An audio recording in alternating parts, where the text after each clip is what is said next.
कृष्ण के गुण रूपी जो सागर है और जो शुद्ध भक्ति है, जो कि भगवान कृष्ण का ही एक अभिन्न अंग है, उनकी शक्ति है शुद्ध भक्ति, वो भी निरंतर बेसिकली बढ़ती है। वो ऐसा नहीं है कि कहीं पर उसमें कोई घटाव आ जाएगा। हर क्षण जो भगवान की गुण और भगवान की जो भक्ति है, भगवान की जो सर्विस है, वो हर क्षण बढ़ती रहती है। इसके ऊपर हम कई एविडेंसेस लेके आएंगे। और ब्रह्मा जी भी कह रहे हैं भागवतम 10.14-32 में, वो कह रहे हैं कि हो ये नंद महाराज कितने भाग्यवान है। अहो भाग्य, अहो भाग्यम नंद गोप व्रजौकसाम यन मित्रम परमानंदम पूर्वम पूर्णम ब्रह्म सनातनम। कि ये जो नंद महाराज हैं, ये कितने भाग्यशाली हैं, कितने भाग्यशाली हैं। और ये जो व्रजौकसम, जो ब्रजवासी हैं, ये कितने भाग्यशाली हैं। इनके भाग्य की कोई सीमा नहीं है, क्योंकि जो परम सत्य है भगवान कृष्ण, जो कि दिव्य आनंद के स्रोत हैं, आधार हैं, वो उनके मित्र बन के उनके घर में ही रह रहे हैं वो उनके। तो क्या उनके भाग्य की कोई सीमा है? उनके भाग्य की कोई सीमा नहीं है, निरंतर बढ़ता जा रहा है। पहले ही अनंत है, पहले से ही अनंत है, लेकिन और ज़्यादा बढ़ता जा रहा है। उसमें कुछ कमी आई नहीं रही, ना ही वो एक जगह पर रुक रहा है। जो कि भ्रमण, जो ब्रह्म ज्योति का जो साक्षात्कार है, अनुभव है, उससे बिल्कुल अलग है। जो ब्रह्म ज्योति का साक्षात्कार है वो, क्योंकि ब्रह्म ज्योति में कोई विकार नहीं आता, तो ना वो घटता है ना बढ़ता है, एक जैसा बना रहता है वो। तो क्योंकि ब्रह्म ज्योति निष्क्रिय है, इसलिए उसमें ना कभी बढ़ोतरी होगी। क्योंकि अगर जैसे कोई विकार आएगा तो उसका जो मुख्य लक्षण है कि कोई विकार ही नहीं आता, वही खत्म हो जाएगा। तो जो ब्रह्म ज्योति है वो तो एक जगह पे फिक्स है, कांस्टेंट है, वो हिलेगी नहीं। तो क्योंकि वो हिल नहीं रही, चाहे अनंत उसके अंदर सुख प्राप्त हो रहा है, फिर भी एक टाइम पे व्यक्ति का माइंड आउट हो ही जाता है। आप कितना ही स्वादिष्ट गुलाब जामुन या रसगुल्ला हो, आप खाओगे, खाते खाते बहुत ही बढ़िया टेस्ट है, बहुत बढ़िया टेस्ट है, 10 खा जाओगे, 20 खा जाओगे, मेरे को हटाओ यार, इसको बहुत हो गया।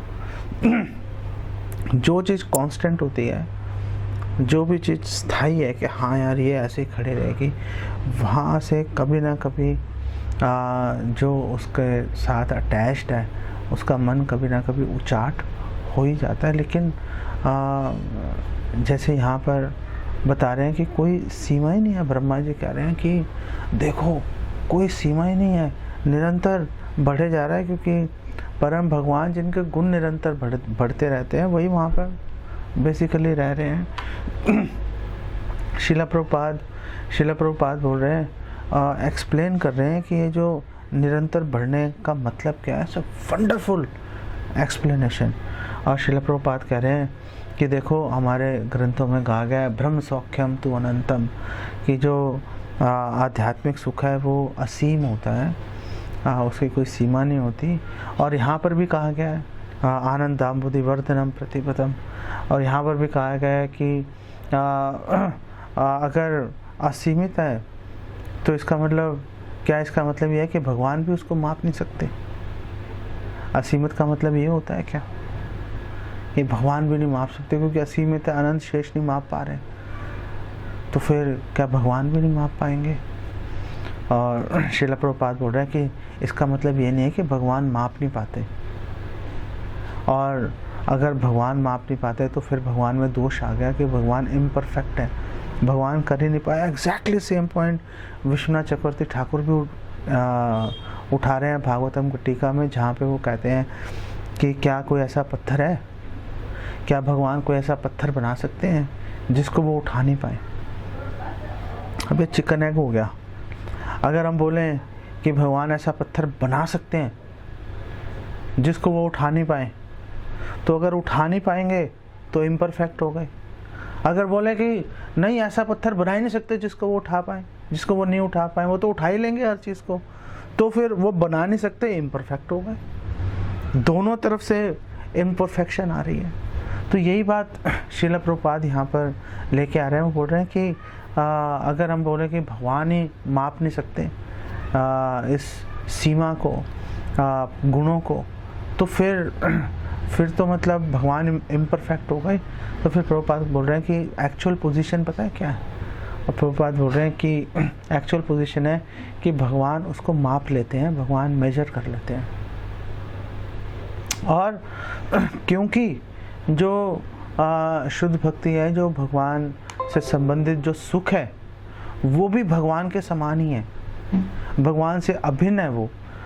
तो जो सुख है वो भगवान ने, जो भगवान से ही सुख निकल के आ रहा है, भगवान ने उसको नाप लिया। जब भगवान ने नाप लिया तो जो वो सुख है वो फिर बढ़ जाता है। एक जगह पे भगवान, एक जगह वो एक क्षण में वो सुख था, जितना था भगवान ने नाप लिया, चलो बहुत अच्छी बात है। लेकिन आनंदामुदि वर्धनम, वो फिर बढ़ गया। तो श्रील प्रभुपाद बोल रहे हैं फिर माप लेते हैं, वो फिर बढ़ जाता है, वो फिर माप लेते हैं, वो फिर बढ़ जाता है, फिर माप लेते हैं। बोला यही चल रहा है। ऐसे ही विश्वनाथ चक्रवर्ती ठाकुर बोलते हैं कि देखो, अगर कोई पूछेगा कि क्या भगवान कोई ऐसा पत्थर बना सकते हैं जिसको ना उठा पाए, तो बोल रहे हैं हाँ, भगवान ऐसा पत्थर बना सकते हैं जिसको वो ना उठा पाए, और फिर भगवान अपनी शक्ति बढ़ा के उसको उठा भी लेंगे और सॉल्व हो गया।